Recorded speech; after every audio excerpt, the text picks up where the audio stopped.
So here I'm back in the app.js file. In there, in the render method, which you learned is used when creating a component by extending the component object, there we output 3 persons. And this clearly is kind of a list, because we also have persons managed in our state here. It would make sense to output this as a list. But before we dive into that, let's dive into outputting content conditionally first.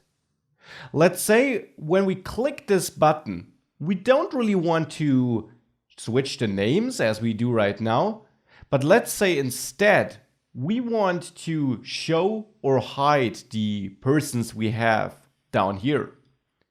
For this, we can, for example, wrap all these persons in a div, let's say, so that in the end we can show or hide this div and automatically also show and hide everything that's inside the div. That's the idea behind wrapping all the persons with the div. So that's the first step. The second step now is that we need to change this method. I'll name it to toggle persons handler and will no longer pass an argument to this method.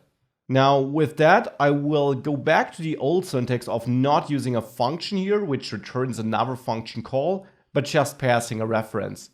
I now also need to create a method called togglePersonsHandler. So I will add it here above the render method. And we could use both syntaxes. This syntax here, which will create a method. In here we will have problems if we want to use the this keyword though. And since we will call this method here upon an event fired in the DOM, this would lead to real problems.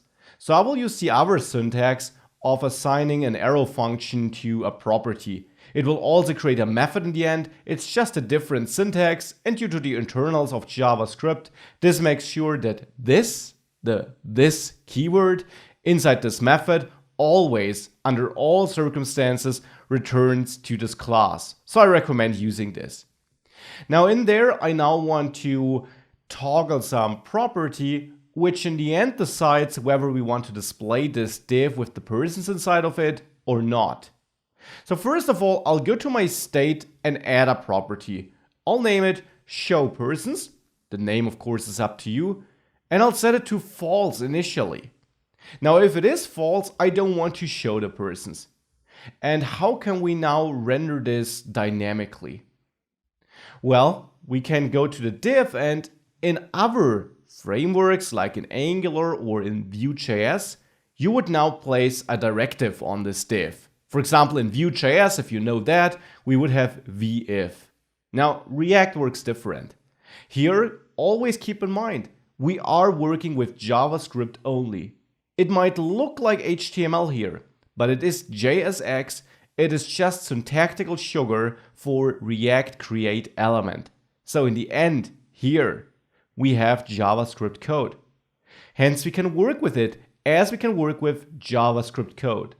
If we want to render this dynamically, we can enclose it in single quotation marks, the whole div wrapping the persons, not the outer div, the inner div. And now, between the quotation marks you learned, you can write JavaScript expressions. That's not only true for 2+2 or for reaching out to the state, you can also render content conditionally by adding a ternary expression. What you can't do here is add an if statement. If something, then something. That looks like it would be the right solution to simply then move the div inside of the if block here, but this doesn't work. You actually can only use simple statements, no block statements, as part of this dynamic syntax. So between the opening and closing single curly brace. So using an if block like this will not work. But we can use a ternary expression. We can simply check if this state show persons. Keep in mind, this is a Boolean. We assign false initially. So this will give us true or false. And now a ternary expression, which is a default JavaScript construct, checks this condition by adding a question mark. And then we decide what to do if this is true. Well, if it is true, we want to output this div, right? So right now, the part after the question mark, so this div, gets executed if this is true. We also need to define an else case by adding a colon, and then what we want to do if it's not true. This is null, which simply means render nothing.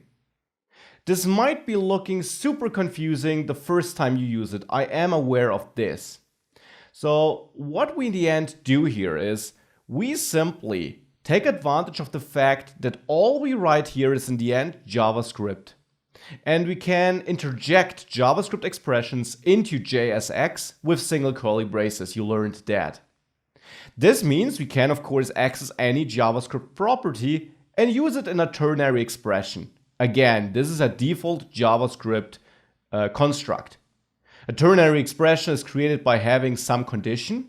This doesn't have to be a property. It could also be a check where we see if that is true. But since this is a boolean, it is automatically true or false, but this would be valid too. Then we have a question mark to separate our check from the what to do if true case. And this is this part here. Now, keep in mind, we're not writing HTML here. This is JSX. So in the end, we are calling React create element if this condition is true. We're not calling it explicitly. We're rendering this content, but you learned that this is converted to React create element behind the scenes. And then we have an else condition separated by a colon. This simply means if this check here is not true, then do this. And since we simply execute nothing here, we return null. It basically means we'll render nothing. It renders null, and that is nothing. This is how you may read this. Again, may look super strange, but makes perfect sense once you wrap your head around how JavaScript, how React actually works. It's all JavaScript. Now, with this, let's complete our logic by making sure that the toggle person's handler correctly switches the state. So we can simply set const does show, create a new constant in there, which is this state show persons. This is either true or false. It's the current state. And then we call this set state to adjust the state. And now here we simply set show persons equal to what does show is not by adding an exclamation mark in front of it. This simply converts it. If does show is true, it will set show persons to false. If does show is false, it will set show persons to true. And again, important, this gets merged with the other state. Set state with an object where we only set show persons does not mean that the entire state gets replaced with show persons only. The old state, persons and other state, simply is not touched. React merges the updated show persons value for us into this state. This is what's happening here. Now, with that in place, we should be able to save this code and make sure that npm start is running, and then head over to your running application. Over there, if you click switch name, you now see the persons. We get that warning we already got in the last value that for some of these persons we're not actually setting up two-way binding correctly. We can ignore it here though. Actually, it even is a good thing we get it here. It clearly shows us that React didn't hide the values before. Otherwise, we would have gotten this warning right at the start. When we reload the page, we don't get it. We only get it once you click the button. So React does really only render these elements once our condition is true. If I click again, it's hidden. Now I can also confirm this by inspecting the DOM. If we take a closer look into our root element into the app, we see that button here, and below the button there's absolutely nothing. Now watch this part on the right here once I click the button. You saw this div blink up? This is this new div with our persons. It was really just added, rendered to the DOM, once the condition was true. This is how this works in React. Now I'll just update the caption of this button to toggle persons, but that's only a cosmetic change. We already got a working conditional check. Now writing conditionals like this though does work, but can also lead to confusing JSX code if you have a lot of possibly even nested checks. So I will show you an alternative to this in the next lecture.